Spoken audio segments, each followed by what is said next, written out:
everything. So, all right. So I am CJ Vaco, and I'm here with Ava Yannucci Jr. from Howland. So Ava, I wanted to start off by saying you guys are 8-2-2, been pretty good so far in this year. What have been some of the biggest games so far for you guys? Some of our biggest games we played Hudson early on in the season, and that's a tough Division 1 school, but we were able to compete and just stick with them. And then another tough game for us was Canfield, which is always tough. It's a conference rival, so those games are always tough. But we definitely stayed in both games, so they were good learning experiences for us early on in the season. Okay, and obviously only two losses so far this year. What is in your opinion has made you guys so dominant this early through the season? I would say definitely the work we put in the off season.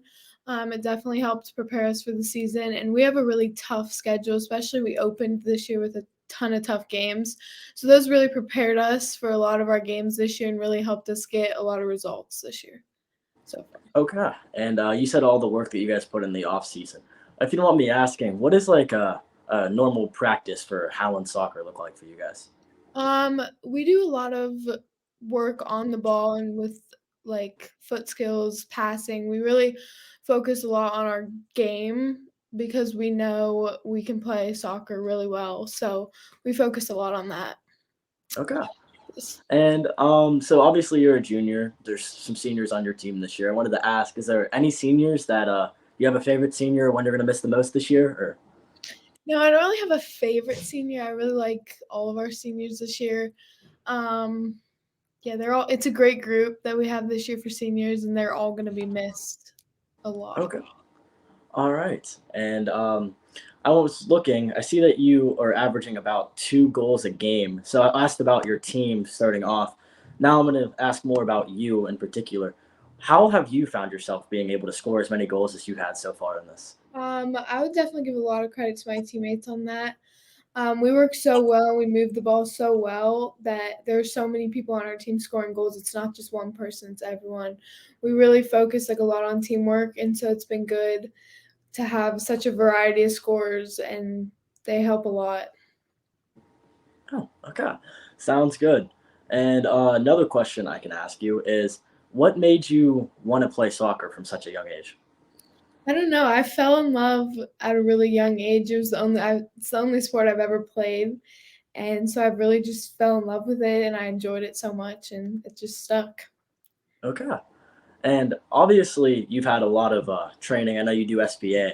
Yes. Is what's the difference between, in your opinion, club and high school soccer?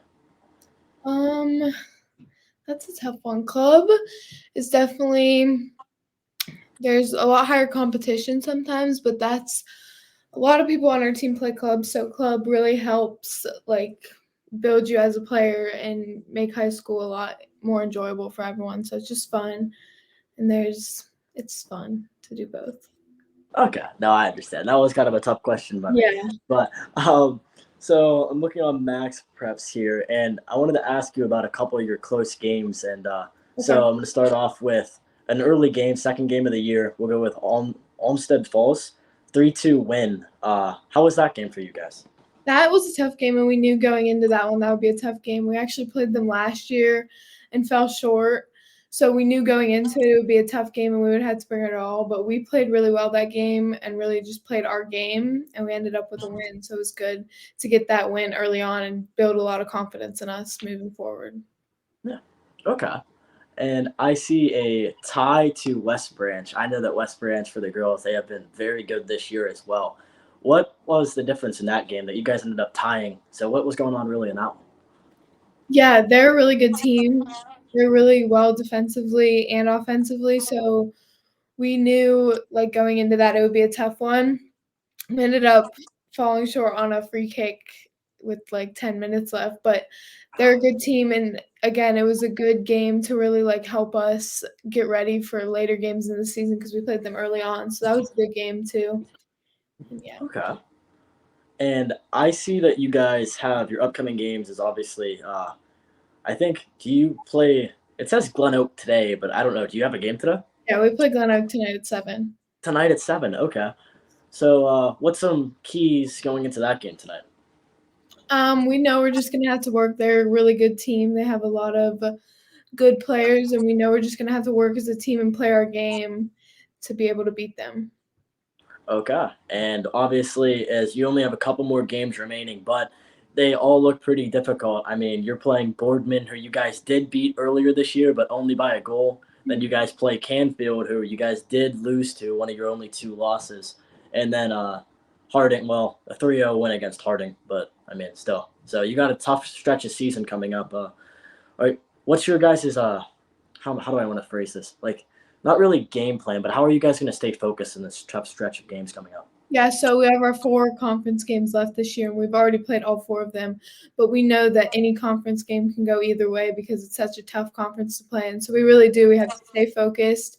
Each day of practice, just keep working, keep polishing, and go into every game knowing it could go either way. And we have to play our best game each game if we really want to keep winning in the conference. Okay. And last year, I can bring up to last year's team. So I do see that you guys went 14-5-1, 7-1 in the conference. You guys were very good last year. How did playoffs go for you guys? Because I don't really see it. Oh, I see that you guys beat Lakeside 13-0 last year, and then you beat Hoover 4-0. So what made you guys beat Lakeside by the score that you did? 13-0 in soccer is very, very big, hard to do. So. Yeah, so we just played our game. We don't take any team lightly, so we just knew we had to put it away early in that game to move on in playoffs and just have a good start to the playoff run. Okay. But like how, I mean, let me just go into this. I mean, like how did you guys like manage to put up 13 goals? Like did you guys do like how many did you score in the first half? Like I mean, like I said, like scoring 13 is crazy in a soccer game. Yeah, I think we scored most of them in the first half if I remember correctly. But we just knew we had to put away our chances. We played our game and that was really it. All right. And then the next week you guys ended up moving and beating Hoover 4-0, and then you ended up losing to Green 2-1.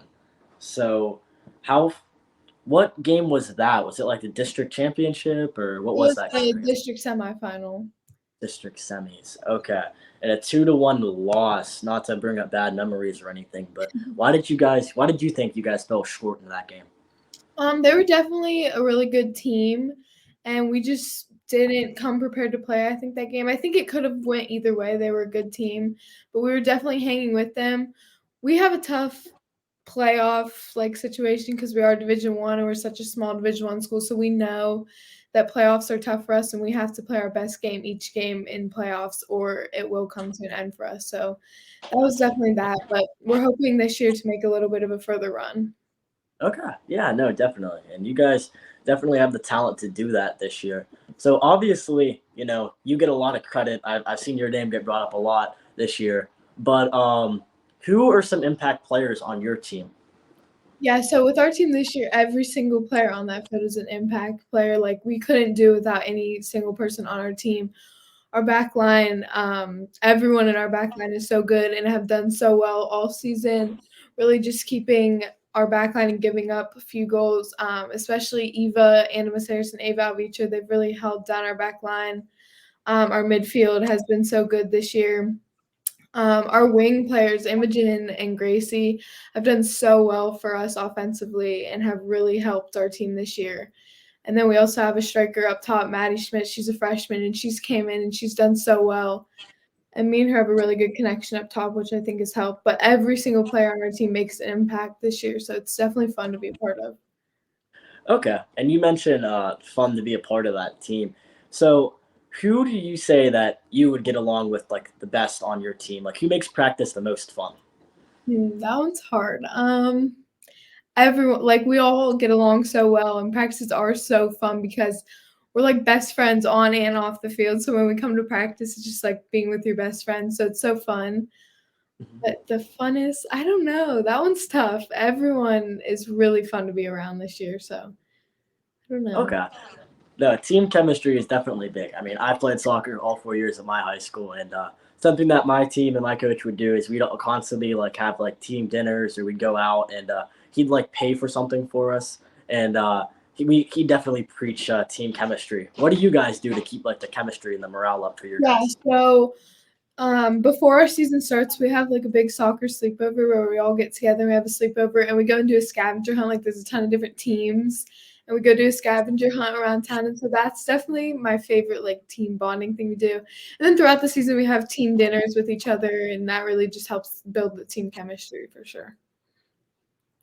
Okay, definitely. So back to you now, because I was asking a lot about your team. So obviously, you've scored a lot of goals this year and throughout your high school career, for Mhm. that matter. Do you have any favorite goals or one that stand out the most to you? My favorite goals. That one's tough. Trying to think. Okay. I don't know. I don't really have any favorite goals, but a lot like my favorite goals that I score are ones where there's like a big build up like between the team where we're like passing, we're connecting a lot of passes and then it results in a goal. Those are definitely the best goals because that's what we work on so much is connecting as a team. So those are definitely my favorite goals to score is where there's such a big build up throughout the team. Oh, okay. No, I can understand that. Those are my favorite goals. For me, I've always been a defensive player. I was a center defensive mid, Yeah. but yeah, no, it's cool when you connect a bunch of passes, doing give and goes, stuff like that, and everything kind of gets together, and you have like an easy goal. It's definitely really fun. But we've been talking about your team's success. I actually have not really been keeping up with like your guys' conference or anything because when I played, I was always D3. So, but I wanted to ask how like obviously I know the Howland's boys team has been historical, like pretty good. Went to state championships, won state championships. How has Howland's girls team been throughout the years? Howland's girls team, it's been good. We play in such a tough schedule and a tough conference. So last year we actually got a share of the conference for the first time, and I think it was like 10 or 12 years. We got to share the conference with Canfield. And so that was definitely huge. And coming into this year, we're hoping we can do that again this year. Okay, you were talking about sharing the conference with Canfield. Is there any way? Because I mean, you guys did lose 2-0 to them. Is there any way that you guys could just outright win the conference this year, or has Canfield like No. not lost? Yeah, Canfield hasn't lost in the conference yet. So if we there's no chance we could outright win it this year, but we could potentially share it with them if we handle each game. We're taking it one game at a time, but if we can handle our games, we could end up with a share of the conference. Okay, and obviously, I mean, Canfield is your main threat. What makes them so good as a team? Because I've also heard that they have been obviously very good this year. I mean, wow, yeah, they're 9-1 this year. So, yeah, they're very good. What Yes. what what do you think makes them so good? They are a very good team. They have a ton of great players. So, and they have such great ball movement. They work so well together. And so that's always a threat to everyone. And so we just have to find ways to try and stop that. Okay, and if you had to say, because I mean, when I went, at least when I was playing, I would like to look and see like the players that you look out for the most. Is there any play like who are the standout players for Canfield that you would say? Obviously, Mace Forster, she's good, and Hannah Wahib, they're probably their standout players, I would say, for sure. Okay, all right, and definitely. So you were talking about earlier this year about trying to make a deeper run in playoffs. What do you guys think that you're going to have to do in order for that to happen? Because, like you said, you got knocked out of the district semis. Still, I mean, winning 2 playoff games, that's huge. But what do you guys? So, obviously, I'm guessing you guys would want to win a district title at least. What's Yes. some goals going into that? Like, Yeah, so this year we're hoping to at least make it to the district final game. We're hoping to finish out the season strong this year so we can get a good draw in playoffs. Like tonight is a big game. We need to win this game against Glen Oak so that we can get a better draw in the tournament, which will make the first games a little bit easier for us. And then in the playoffs, we just take it one game at a time, knowing each one could be the last game of the season. And we just hope to keep winning and make it far in playoffs and hopefully make it to a district final this year. okay, definitely. And I wanted to ask. So, obviously, you are a junior this year. Are you like a little bit nervous transitioning to a senior? How is that going to be different for you? Yeah, I'm nervous to transition to a senior, but I know it'll be fine. It just feels weird to be a senior next year, but I am really looking forward to it and I think it'll be good. And we have a really good junior class and there's so many of us and it will be fun to go into our senior year together. Okay, so what you're saying is you guys at least have a couple good more years. Yes. Okay, definitely. So, one of my last questions here is going to be about Glen Oak tonight. So, if let's just say you were a coach, what would be your game plan going into this? Like, how is there Glen Oak's offense really good? Are you gonna try to defend that, or are you guys like gonna keep possession? How are you guys realistically gonna beat Glen Oak going into this game? Yeah, going into this game, we know they're a great team. We know they have a ton of athletes, so we're just gonna do if everyone does their job, I think we should be fine. We're gonna try and keep possession and just hopefully put a few in the back of the net and hopefully keep them away from scoring. We wanna have another shutout. Okay, well, it's definitely gonna be tough, but I believe in you guys. Well, thank you, Ava, for joining me today. Thank you It's so been much fun. for having me. Of course.